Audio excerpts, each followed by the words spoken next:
Okay, so you want to own a sawmill. Buy some land near a forest, install a blade, stack the dimensional lumber, and watch Home Depot pay whatever you ask. You remember the boom. 2021. Lumber at $1,700 per thousand board feet. Every mill in America looked like it was printing money. Here's what the lumber boom didn't tell you. A sawmill loses almost half of every tree it buys before a single board ever reaches a customer. Recovery rates sit between 45 and 55%. The rest is sawdust and chips you sell for pennies just to keep the yard clear.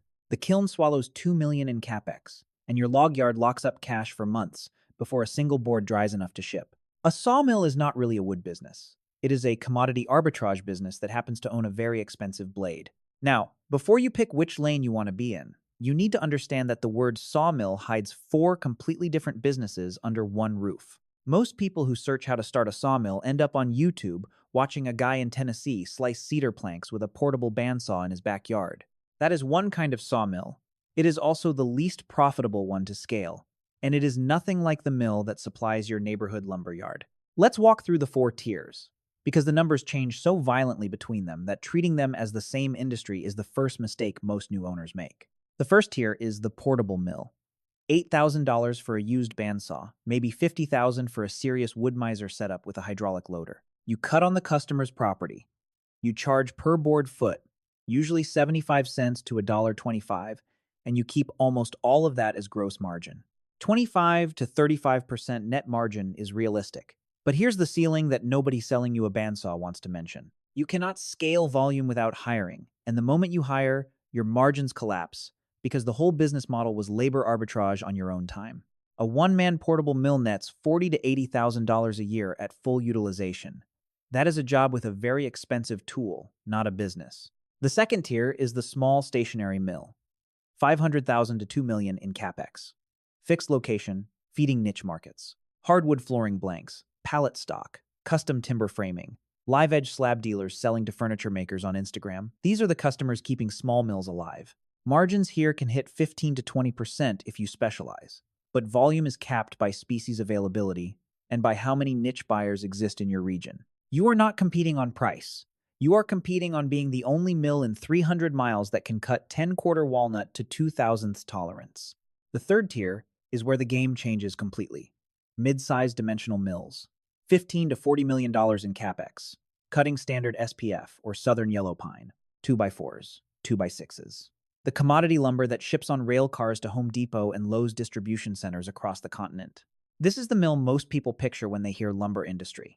It is also the mill with the worst margins in the entire supply chain. 4 to 8% net in a normal year. 0 in a bad year. Negative in a crash. And the crashes come every 7 to 10 years like clockwork. You are selling a pure commodity into a market with hundreds of other identical sellers, and you have almost no pricing power against home builders or big box retailers. Then the fourth tier, integrated commodity operators. Weyerhaeuser, West Fraser, Canfor, Interfor. $200 million minimum to build a modern greenfield mill. They run multiple mills, own or contract timberland, operate their own kilns and planer mills, ship on unit trains, and negotiate directly with builders. Their margins are still thin, 4 to 12% in a good year, but they have something the smaller tiers don't: survivability. They can lose money for 18 months and still make payroll because their balance sheets carry billions in liquid assets and their timberland keeps appreciating regardless of lumber prices. Here is the twist that shocks most first-time buyers. Margins get worse as scale gets bigger, but risk tolerance gets better. The portable guy nets 30%. The $200 million mill nets 6%. That looks like an argument for staying small. But the portable guy goes bankrupt when he throws his back out. The big mill survives when lumber crashes 80% because it was built to absorb the punch. You are not choosing which tier is most profitable. You are choosing which kind of pain you can afford to eat when the lumber cycle turns. And it will turn. Every single time. The only question is whether your business model was designed to bleed through the down years or to break during them. So before you fall in love with a set of blueprints or a used mill you saw on auction, decide which tier you are actually equipped to survive in. Because a sawmill that looks great in year 1 and dies in year 4 was never a business. It was a bet on the cycle staying kind. Now, before you decide which tier to build, there is something more fundamental: the 3 numbers that quietly break most sawmills before they even hit the cycle. That is what separates a sawmill you can pass to your kids from a sawmill that quietly eats your savings account year after year. Let's start with the number that shocks every first-time buyer.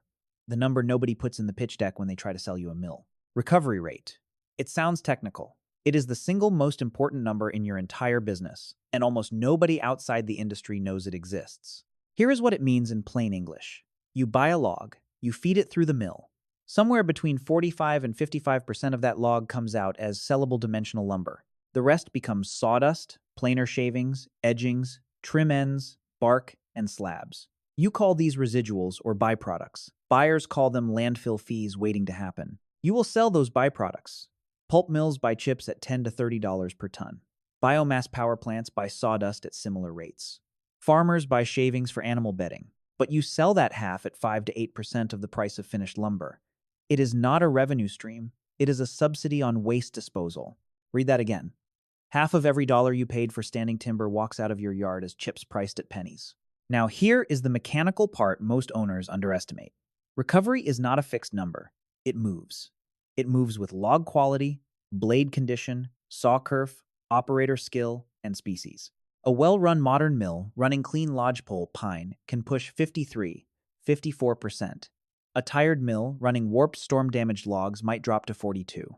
Every single percentage point of recovery on a 100 million board foot mill is worth roughly $400,000 to $600,000 a year in gross margin, which means the difference between a well-tuned mill and a neglected one is not a small operational nuance. It is the entire profit for the year.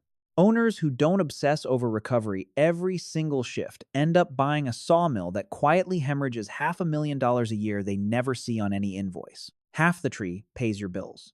The other half, sawdust, slabs, chips, is the reason mills quietly go bankrupt. Now the second number, kiln drying. This is where the capex sheet stops looking like an equipment list and starts looking like a real estate transaction. Green lumber, meaning lumber freshly cut from a wet log, sits at roughly 55% moisture content. Nobody in construction wants that. Building codes require 15 to 19% for structural framing. Some interior grades require 9 to 12. To get there, you dry it. You dry it in an industrial kiln. Massive insulated chambers, steam or hot air circulation, precise temperature and humidity control over 3 to 7 days per load. A single kiln chamber sized for 100,000 board feet of capacity costs $1.5 to $3 million to build. You do not build one. You build 2 or 3, minimum. Because if your kiln is the bottleneck, your entire mill runs at kiln speed regardless of how fast your head rig cuts. That is already $4 to $9 million in capex before you talk about the boiler. And you need a boiler. Natural gas, hog fuel, biomass, pick one. But you are burning something continuously to generate the heat. Energy cost runs $8 to $15 per 1,000 board feet dried. Then there is the working capital lock. Every load in the kiln is inventory. You have already paid for logs, labor, saw time, sorting, stacking. Multiply your daily production by 3 to 7 days of drying time, and you have 3 to 7 days of finished goods in progress that you cannot invoice yet. At a mid-size mill running 90 million board feet a year, that is somewhere between $3 and $7 million in cash frozen inside kiln chambers at any moment. Now here is the twist most new owners walk right into. They try to skip the kiln. They sell green lumber to a wholesaler who kilns it and sells it dry. That wholesaler takes 25 to 35% of the margin on the drying step alone. In a business already running 4 to 8% net, you just gave away half your profit. So you either invest $10 million in kilns and boiler up front, or you invest $0 and let a middleman take the money that should have been yours. There is no clever third option. Every sawmill decision reduces to this same fork. Spend upfront capital to control the margin yourself, or save the capital and let someone downstream take the margin permanently. Kilns are the clearest example. Skip them, and you save $9 million on day one, then bleed $2 million a year forever to the wholesaler, holding the drying license. Real sawmill owners learn to think in decades, not seasons. You buy the kiln because 30 years of controlled margin beats one clean balance sheet in year one. Now the third number, log yard financing. This is the one that kills more sawmills than any other single factor, and almost no textbook covers it. Logs are not warehouse inventory. They are a decaying biological product. Sit a log too long and it develops blue stain, checking, insect damage, or outright rot. Depending on species and climate, a log in your yard loses 15 to 25% of its value per year, sitting there waiting to be cut. But you cannot buy logs on demand. Logging happens in seasonal bursts, mostly winter. when frozen ground supports the equipment, and skidders can reach interior timber, which means you buy a year of log supply in a 4-month window, pay for it up front, and stack it in your yard while it slowly degrades. Meanwhile, lumber sales are steady all year. Home builders don't care that you paid for the tree 8 months ago. They pay net 30 on the finished board. The math is brutal. You wire cash out to loggers in November. You get cash back from customers starting in April, and only in dribs and drabs. That 6 to 9 month working capital gap is where new mill owners run out of money, sell logs cheap to competitors, or take bridge loans at 15%. Read that again. You pay for the tree today, you get paid for the board a season later. That gap is where sawmills die. Every mill that survives long-term has one of three things: a rich parent company, its own timberland, or a credit line big enough to hold $10 million in log inventory without blinking. If you have none of those three, you are not opening a sawmill. You are running a countdown clock, and the clock started the day you signed for your first truckload of logs. Now we get to the part of this business that actually explains everything else you have read so far. Every question about sawmills, margins, cycles, why some survive and others vanish overnight traces back to one uncomfortable truth. You do not decide your profit margin. You do not decide your revenue per board foot. You do not even decide, most days, whether you make money or lose it. The Chicago Mercantile Exchange decides that for you. Specifically, the Random Length Lumber Futures Contract, which sets the reference price every mill in North America gets quoted against. A trader in a glass tower who has never seen a sawmill in his life types a number into a screen at 9 in the morning. By 9:15, that number is the ceiling on what your log yard supervisor in Georgia can quote to a Home Depot buyer. And you had no vote in the matter. Meanwhile, your input side works the same way. Stumpage prices, what you pay for standing timber, get set by regional log auctions and private forest land negotiations. Timber owners watch the same lumber futures screen. When lumber goes up, stumpage goes up within weeks. When lumber crashes, stumpage barely moves for a full year. That lag is not a bug. It is the entire structure of the industry, and it is designed to bleed the sawmill in the middle. Which brings us to the definition of what you actually are. A sawmill is a spread trader who owns a very loud, very expensive blade. You are long log and short lumber every single day the mill is running. Your profit is the spread between the two, minus your operating cost. In a normal year, that spread might sit at $150 to $200 per thousand board feet. In a crash, it goes negative. In a boom, it goes ballistic. 2021 is the reason every entrepreneur reading this is even considering a sawmill in the first place. So let's walk through what happened. Pre-COVID, lumber futures sat around $350 per thousand board feet. Steady, boring, thin margins across every tier of the industry. Then March 2020 happened. Home Depot shelves emptied. DIY demand exploded. Home building surged on cheap mortgages and remote work migrations. Sawmills, meanwhile, had closed shifts during the initial lockdown. Supply dropped just as demand tripled. Basic economics did what basic economics does. By May 2021, lumber hit $1,711 per thousand board feet, a 5 times move in 15 months. Mid-sized dimensional mills that normally netted 5% on $300 million in revenue were suddenly netting 40%. Everyone thought they had cracked the code. Financing appeared out of nowhere. Regional banks wrote loans against pro forma projections. Private equity funds bought distressed mills at par. Greenfield projects got announced weekly. By late 2022, lumber was back under $400 per thousand board feet. Every mill launched during the boom was underwater on debt service.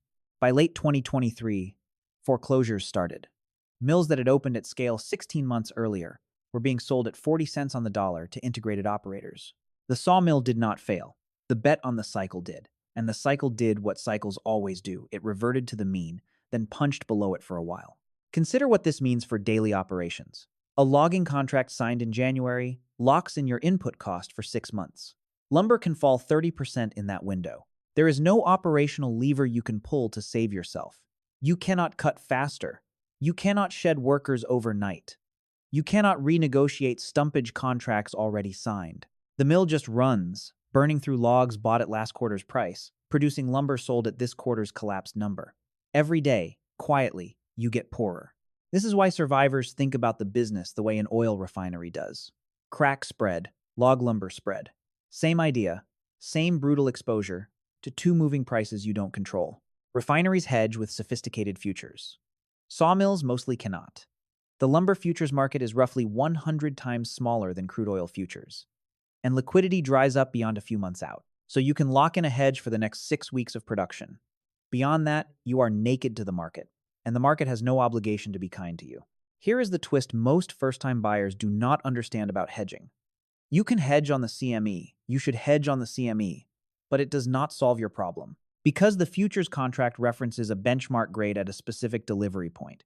Your actual mill sits somewhere else, cuts a slightly different mix, and sells at a slightly different basis. That basis, the gap between the futures price and your realized price, can swing $100 to $300 per thousand board feet on its own.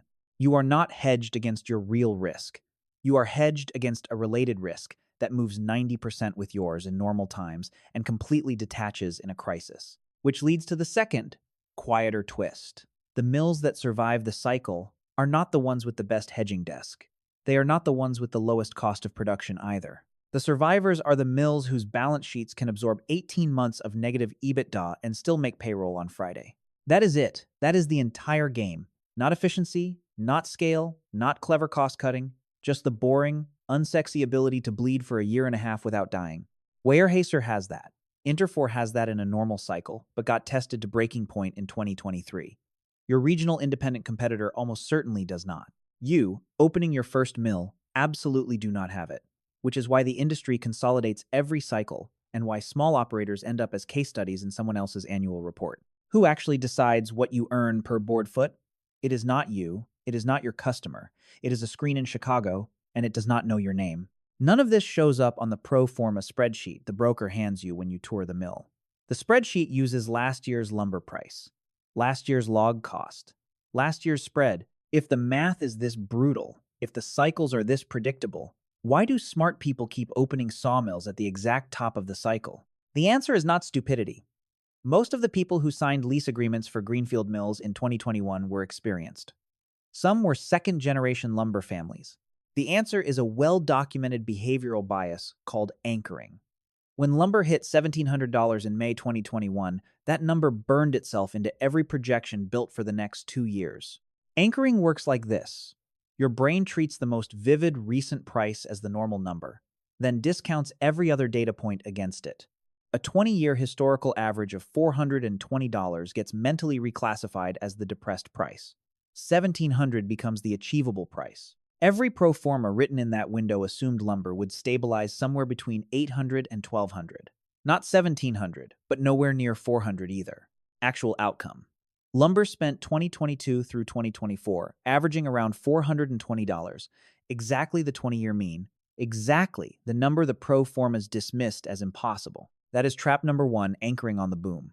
Trap number 2 hits after the money is already spent, and it is the reason failing mills keep running. Sunk cost. You have $20 million in a kiln complex, a planer, a green chain, a debarker, a head rig. All of it sits on land you bought at peak prices. The moment lumber drops below your all-in cost per board foot, you should mathematically shut down and wait. But shutdown costs money too. Kilns need to be maintained. Skilled workers walk if you furlough them. Insurance and property tax keep billing. Your bank covenant demanded revenue, not profit, so you keep running. Running at a loss to service a debt covenant is a well-known death spiral. Sawmills have it worse because maintaining idle capacity costs almost the same as running it. So the mill keeps cutting. Every board loses $2. Multiply by 20 million board feet a year, and you are torching $40 million just to stay alive. The owner tells himself lumber will rebound. Sometimes it does. More often, another mill shuts first, and yours limps along until an integrated operator buys the equipment at 30 cents on the dollar. That is trap number 2. Sunk cost keeps the mill running long after the math has clearly said to stop. Now let me show you what these traps look like at industrial scale by walking through 2 companies that both call themselves sawmills but are actually completely different businesses. Weyerhaeuser and Interfor, both publicly traded, both major North American lumber producers. Both looked like winners in 2021. One survived 2023 intact. The other almost did not. Start with Weyerhaeuser, 10.6 million acres of timberland. That is the size of Massachusetts, owned outright, mostly in the American South and Pacific Northwest. Wall Street classifies Weyerhaeuser as a REIT. Read that classification carefully. The market has already decided that Weyerhaeuser is fundamentally a real estate business that happens to run sawmills as a monetization channel, which is exactly what they are. In 2023, their timberland segment generated stable cash flow, while their wood products segment, the sawmills, bled money like every other mill in North America. The company still finished the year profitable, not because their mills were efficient, because the tree grew whether lumber was $300 or $1,700. Every year, standing timber in their portfolio adds 3 to 5% in biological growth. That growth is a cash-generating asset regardless of what happens on the CME lumber board. When lumber crashes, Weyerhaeuser stops selling logs to the open market and stockpiles them for the next upcycle. The mill runs at a loss for a year. The timberland side does not care. Now Interfor. Same industry, opposite business model. 30-plus sawmills across the US, Canada, and the American South. Cutting capacity around 5 billion board feet annually. Second largest lumber producer in North America. Interfor does not own significant timberland. They buy virtually all their logs on the open market from private forest land owners and government auctions. In 2021, that model was a printing press. Cheap logs, expensive lumber, enormous spread. Interfor booked $1.6 billion in EBITDA. In 2023, the exact same asset base, same mills, same workers, same equipment generated roughly $50 million in EBITDA, a 97% collapse in 24 months. Same company, same mills, same lumber sold to the same customers. The spread collapsed, and there was no timberland underneath to soften the fall. Share price told the story faster than the earnings report. Peak $40 in early 2022, under $18 by late 2023. Here is the punch that most people looking at both companies still miss. On paper, they compete in the same industry. In reality, they are opposite businesses. Weyerhaeuser owns the tree. Interfor rents the blade. When lumber crashes, the tree still grows. The blade just keeps burning cash.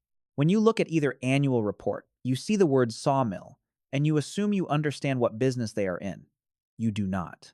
One is a timberland REIT with a lumber revenue stream. The other is a pure commodity spread trader who happens to own physical mills. Those are opposite investments. Which one you decide to build determines almost everything else. And most first-time buyers, without realizing it, build the second one and hope it behaves like the first. That gap between what you build and what you assumed you built is where most of the mill failures in every cycle actually happen. The pro forma modeled Weyerhaeuser economics on an Interfor balance sheet. That single mismatch is the story of every sawmill bankruptcy in the last 30 years. So let us do what every serious buyer should do before they sign anything. Let us run 2 scenarios on the same mill and see what actually happens across the cycle. Take a mid-sized dimensional mill, 100 million board feet of annual capacity, $25 million in total capex, including kilns and boiler, financing at 7% over 15 years. Scenario 1, the optimistic case, is what your broker is going to model. Normalized lumber at $500 per thousand board feet. Log cost at $180 per thousand. Recovery rate holds at 52%. Kiln utilization stays at 85%. Labor stable at $12 per thousand board feet.